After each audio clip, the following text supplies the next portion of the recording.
What looks upbeat in China's economy comes with reservations.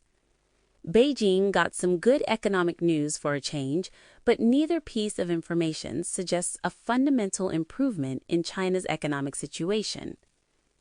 BYD electric cars and other car brands for export are stacked at the Taikang port in Suzhou, eastern Jiangsu province, China, on April 7, 2025.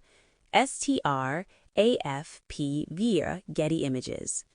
By Milton Ezrati. Milton Ezrati. 2/4/2026. Updated 2/4/2026. Commentary. Recent economic news from China carries 2 points of light. First, Beijing has reached an agreement with the European Union that could relieve some of the tariff pressure on Chinese-made electric vehicles, EVs. Second, the youth unemployment rate has slightly edged down. While both bits of news say something positive in an otherwise beleaguered economy, neither speaks to anything approaching a fundamental fix or even a movement in that direction. The deal with Europe has some novel and interesting aspects. European officials had originally imposed tariffs on Chinese-made EVs because Brussels claimed that Beijing heavily subsidizes EV producers, enabling them to sell at extremely low prices in Europe.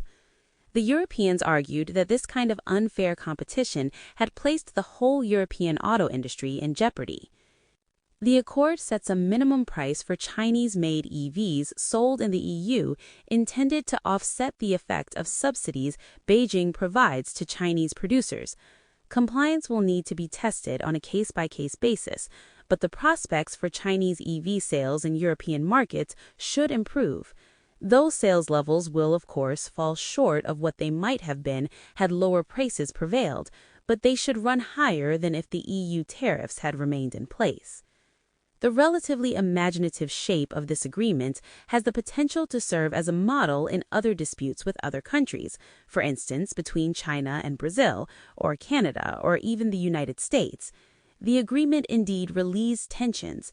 Nonetheless, the new arrangement leaves untouched other points of trade friction in other industries, such as semiconductors, pharmaceuticals, and rare earth elements. Nor does the agreement address the underlying problem of Beijing's trade practices that often burden foreign companies wanting to sell in China while subsidizing domestic companies or by forcing technology transfers, practices that engendered Western and Japanese hostility to China trade in the first place. On the labor front, Beijing's National Bureau of Statistics reports that the jobless rate for people between the ages of 16 and 24 years old fell to 16.5% of that workforce in December, the most recent period for which data are available, from 16.9% last November. This rate compares favorably with the 18.9% rate recorded last August, when recent college graduates flooded into the labor market. The Bureau also reports that unemployment among those aged 25 to 29 fell to 7.9% in December from 7.2% in November. The overall unemployment rate held steady at 5.1%. While this news no doubt makes for pleasant reading among Chinese authorities, it says little about China's underlying labor problem. Years of low fertility rates have left the country with too few entrants to the workforce to fill vacancies created by the large segment of the population that is retiring. At the same time, Beijing's long-standing push for more university graduates, especially in engineering and science, has created many more candidates in these areas than there are positions. The result is a dire shortage of blue-collar workers, hence the relatively low overall unemployment rate, while at the same time the nation cannot employ many of its recent university graduates, hence the high youth unemployment rate. In this context, minor month-to-month fluctuations in the figures mean little. Good news is always welcome in any economy, even if it says next to nothing about fundamentals. With Beijing facing demographic problems, a property crisis, and still much hostility to China trade from the West, Japan, and increasingly the global South, such scraps are especially welcome. But the good news in this case hardly guarantees China's leadership a good night's sleep. Views expressed in this article are opinions of the author and do not necessarily reflect the views of the Epoch Times. If you found this article interesting, please consider supporting traditional journalism. Our first edition was published 25 years ago from a basement in Atlanta.